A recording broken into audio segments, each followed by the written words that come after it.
تو کیا ہماری پارٹی کو یہ حق نہیں تھا پرامن احتجاج کرنے کا؟ اب تو اگر ثابت ہو گیا نا کہ یہ قانون توڑ کے مجھے وہاں سے اغوا کیا گیا اور جس طرح مجھے ذلیل کیا گیا، تو کیا ایک ملک کی سب سے بڑی پارٹی کے سربراہ کو جب اس طرح اسے کیا جائے تو کیا اس کی پارٹی کو حق نہیں تھا پرامن احتجاج کرنے کا؟ اور یہ میں پھر واضح کر دوں، آئین ہمیں کہیں جگہ پہ روکتا نہیں ہے پرامن احتجاج سے، کہ جی کنٹونمنٹ میں احتجاج ہو یا جہاں بھی ہو، ہم کہیں بھی احتجاج کر سکتے ہیں۔ یہ ہمیں آئین ہمیں حق دیتا ہے، ہمیں توڑ پھوڑ کا حق نہیں دیتا، ہمیں جلانے کا حق نہیں دیتا، اور وہ سارے ہم سب اس کی مذمت کرتے ہیں۔ میں نے سپریم کورٹ میں جب مجھے بتایا چیف جسٹس صاحب نے، میں نے اس کی مذمت کی، اور انہوں نے وہ لکھا اپنے آرڈر کے اندر، اور میں نے کہا کہ 27 سال میں آج تک میں نے کبھی اپنی جماعت کو یہ نہیں کہا کہ کسی قسم کی انتشار کے اندر شامل ہو۔ میری سٹیٹمنٹس ہیں، جب ہمارے سے ظلم بھی ہوا 25 مئی کو، جب ہمارے اوپر جس طرح انہوں نے ہمارے ساتھ ظلم کیا کہ ہمیں بغیر کراؤڈ ہے ان کا ڈنڈے مار کے ٹھیک کرو، عورتوں کے اوپر، بچوں کے اوپر جو ہمارے نکلے ہوئے تھے پرامن احتجاج کے لیے، ان کے اوپر جو انہوں نے تشدد کیا، میں نے اگلے دن اسی دن رات کو ہوا، صبح کو میں نے اپنا دھرنا کینسل کر دیا، اور میری اس تقریر سن لیں، میں نے ادھر کہا کہ میں انتشار نہیں چاہتا۔ 26 نومبر کو 4 لاکھ لوگ جمع ہوئے پنڈی کے اندر، اور وہ سارے تھا کہ ہم نے پرامن ایک مارچ کرنی ہے وہاں سے اسلام آباد، وہاں جنہوں نے 30,000 پولیس جمع کر لی۔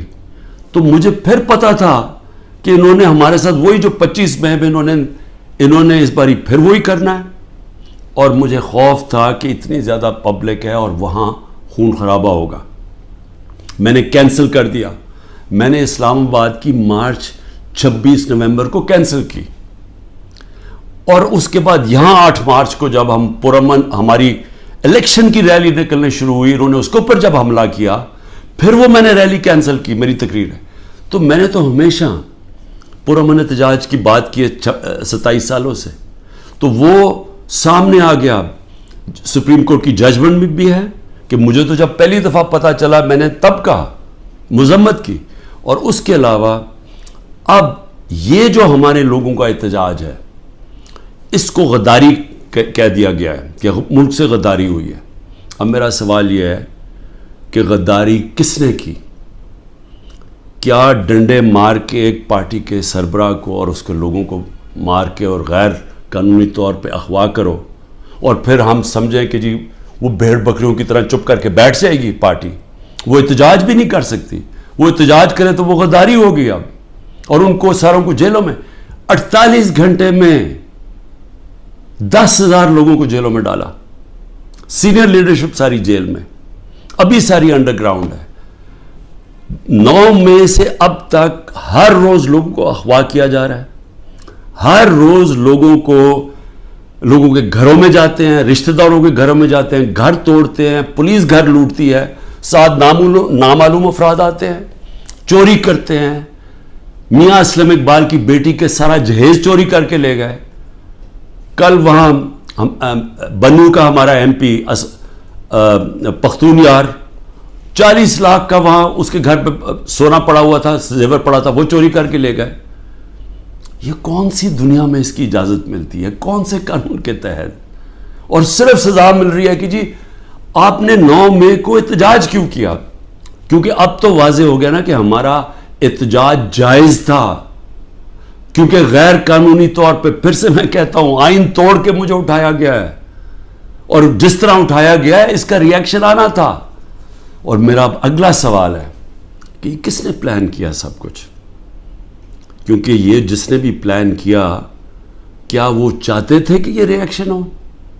کیا یہ جان کے کیا گیا؟ کیونکہ اور طرح کی بھی تھے، اگر پکڑنا تھا وارنٹ دکھاتے پولیس، میں نے چلنے سے پہلے کہا کہ اب مجھے پکڑنا ہے تو وارنٹ دکھاؤ، پولیس آ کے لے جائے، تو وہاں سے اس طرح بھی۔ لیکن کیوں یہ جان کے کیا گیا؟ اور مجھے یہ شک ہے پری پلان تھا سب کچھ، یہ ریاکشن پتا تھا اس کا ریاکشن ہونا ہے، اور اس ریاکشن سے پہلی تیاری کی ہوئی تھی کہ اس کے بعد کرنا کیا ہے، کیسے انہوں نے تحریک انصاف کو کرش کرنا ہے، جو ابھی تک کوششیں ہیں. اور پھر ابھی تک میں آخری 2 سوال پوچھتا ہوں کہ ابھی تک کیوں نہیں انڈیپینڈنٹ انویسٹیگیشن ہوئی کہ جو یہ کور کمانڈر کا گھر جلایا گیا ہے اس کے پیچھے کون تھا؟ کیوں نہیں انڈیپینڈنٹ انویسٹیگیشن؟ کیونکہ یہ کوئی نہیں ہوتا کہ جی آپ ہی فیصلہ کریں کس نے کیا اور آپ ہی پکڑ کے ان کو سزائیں دے دیں. یہ جج، جوری، ایکسیکیوشنر دنیا کے کسی قانون میں نہیں ہوتا. تو کوئی انڈیپینڈنٹ انویسٹیگیشن نہیں ہوئی. ہم ڈیمانڈ کرتے ہیں انڈیپینڈنٹ انویسٹیگیشن ہو. انشاءاللہ ہم ثبوت دیں گے کہ اس کے اندر لوگ گھسائے ہوئے تھے، ایمبیڈ کیے ہوئے تھے لوگ. جس طرح میرے گھر کے باہر پلان بنا ہوا تھا کہ انہوں نے پولیس کے دونوں اسلام آباد آئی جی نے لوگ تیار کیے ہوئے تھے، پولیس والے چند تھے، یہاں لاہور کے آئی جی نے پلان کیا ہوا تھا اور انہوں نے مل کے یہاں سے گولی چلانی تھی پولیس کے اوپر، انہوں نے پھر پورا اٹیک کرنا تھا واپس. یہ سارا پلان بنا ہوا تھا جو میں نے 22 مارچ کو پبلک کو پہلے بتا دیا. تو یہ بھی ایمبیڈ کیے ہوئے تھے، لوگوں کو اندر گھسایا ہوا تھا ہمارے، کیونکہ ہر جگہ سے، کیونکہ میں نے جب بعد میں پوچھتا گیا کہ یہ ہوا کیا ہے، ہر جگہ سے ایک آئی کہ جی لوگ تھے، کئی لوگ اندر گھسے ہوئے تھے، وہ اشتعال دلوا رہے تھے لوگوں کو. اور پھر ہر جگہ سے ایک چیز آئی کہ جی یہ جو ریڈیو پاکستان جلا ہے یہ کوئی ماچس کی تیلی سے تو نہیں جلا. جو میاں والی کے اندر جہاز چوک جو سب کو فخر کرتے تھے، وہ سیبر جو لگا ہوا ہے میاں والی میں، اس کو کس نے جلایا؟ ایلومینیم کیسے جل سکتا ہے ماچس سے؟ کوئی پلان ہی تھا نا. تو چلیں ہم غلط ہو سکتے ہیں لیکن انڈیپینڈنٹ انویسٹیگیشن تو ہونا چاہیے نا اس کا. وہ کیوں نہیں ہو رہا؟ اور مجھے افسوس ہے کہ جو فضا بنائی ہوئی ہے کہ غدار پوری پارٹی کو غدار بنایا ہوا ہے، اس فضا کے اندر یہ نہیں ہونے لگا. یہ جو اس وقت جنگل کا قانون پاکستان میں ہے یہ نہیں ہوگا. اور دوسری چیز میں سوال پوچھتا ہوں آج کہ جو 25 لوگوں کو شہید کیا گیا، جس میں سے 16 ہمارے پاس ایڈریسز ہیں، باقی 9 غائب ہیں، کیونکہ ہمیں خوف ہے کہ اس طرح یہاں اس وقت خوف پھیلایا ہوا ہے، جو یہ جو ظلم کا نظام بنا ہوا ہے اس کے اندر وہ پولیس پہنچ جاتی ہے. یہ 16 کا بھی بڑے مشکل سے ڈر کے ان کے رشتہ داروں نے بتایا، ان کے نام دیے ہیں، پتہ دیے ہیں، جو 16 لوگ شہید کیے گئے ہیں. اس کے علاوہ جو 3 لوگ، پہلے میں 2 سمجھ، 3 لوگوں کی ٹانگیں ضائع ہو گئی ہیں، ٹانگیں کٹ گئی گولیاں لگ کے. ایک پیرالائزڈ ہے، اس کی کمر میں گولی لگی ہے، وہ بستر پہ ہے. اور اس کے علاوہ 50 سے زیادہ لوگوں کو گولیاں لگی ہیں. اب میں یہ سوال پوچھتا ہوں، یہ کیا پاکستانی نہیں تھے؟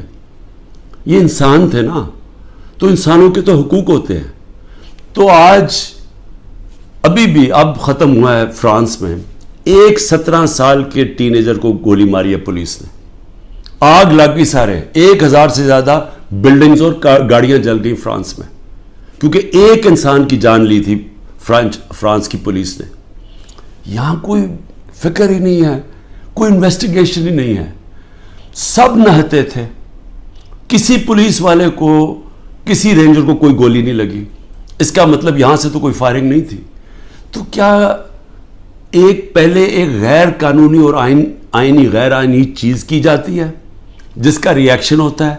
پرامن احتجاج ہمارا آئین ہمیں حق دیتا ہے. تو کیوں ان کو ابھی تک انویسٹیگیشن نہیں ہوئی کہ یہ جو لوگ بیچارے نوجوان تھے، ان کے ماں باپ تھے، بیوی بچے تھے، ان کو جو گولیاں ماری گئی، کوئی نہیں پوچھے گا. ابھی تک تقریباً 2 مہینے ہونے والے ہیں، کوئی پوچھے گا نہیں کہ یہ بھی پاکستانی، ان کے بھی رائٹس ہیں، ان کے حقوق ہیں. تو اس کو بھی صرف ایک پوری فضا بنا کے کہ جی پاکستان کے اندر جو یہ ہوا ہے 9 مئی کو، اس کے اوپر ایک پوری پارٹی کے اوپر، اس کے اوپر ہر قسم کا تشدد کرو، ان کو دباؤ، ختم کرو. اور میں سمجھتا ہوں یہ پری پلان تھا، سب کچھ پہلے سے پلان بنا ہوا تھا. میں آخر میں یہ کہنا چاہتا ہوں کہ دیکھیں، میں پاکستان کی اب بات کر رہا ہوں، میں اپنی پارٹی کی بات نہیں کر رہا. یہ جو ظلم ہو رہا ہے ایک ملک کی سب سے بڑی پارٹی کو سازش کے تحت، کیونکہ الیکشن یہ پی ڈی ایم والے اب لڑ نہیں سکتے، ان سب کو خوف ہے کہ الیکشنز کے اندر انہوں نے ہار جانا ہے.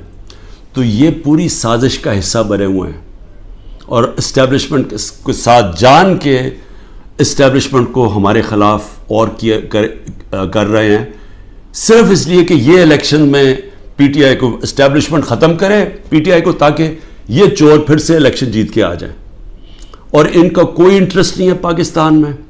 14 مہینے میں انہوں نے پاکستان کو ادھر کھڑا کیا ہے کہ جو آج اگر کل ہم نے آئی ایم ایف کے ساتھ اس لیے ڈیفالٹ سے بچانے کے لیے اپنے ملک کو تباہی سے بچانے کے لیے، حالانکہ ہمارے پر ہر قسم کا ظلم ہو رہا ہے، ہم نے اس کے باوجود ان کی سٹینڈ بائی ایگریمنٹ کے ساتھ اس لیے گئے ہیں کہ ہمارا ملک بچ جائے.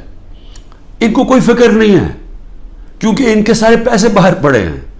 تو میں آخر میں یہ کہنا چاہتا ہوں کہ جس کو بھی اس وقت پاکستان کی فکر ہے، جو اس وقت گیلپ کی سروے آئی ہے کہ ہر 5 میں سے 4 پاکستانی کہہ رہے ہیں کہ ہم غلط راستے پہ نکل گئے ہیں، یعنی پاکستانی میجورٹی جو 80% سے زیادہ پاکستانی کہہ رہے ہیں ہم غلط طرف نکل گئے ہیں، اس کے باوجود کوئی راستے میں کوئی کورس کریکشن نہیں ہو رہا، اور ہم صرف اور صرف ایک 1 پوائنٹ ایجنڈے پہ کہ جی کسی طرح پی ٹی آئی کو کرش کرو تو ملک کے مسئلے حل ہو جائیں گے. اور اس سے کس کو فائدہ ہو رہا ہے؟ کون ہیں وہ لوگ جو اس تباہی سے فائدہ اٹھا رہے ہیں؟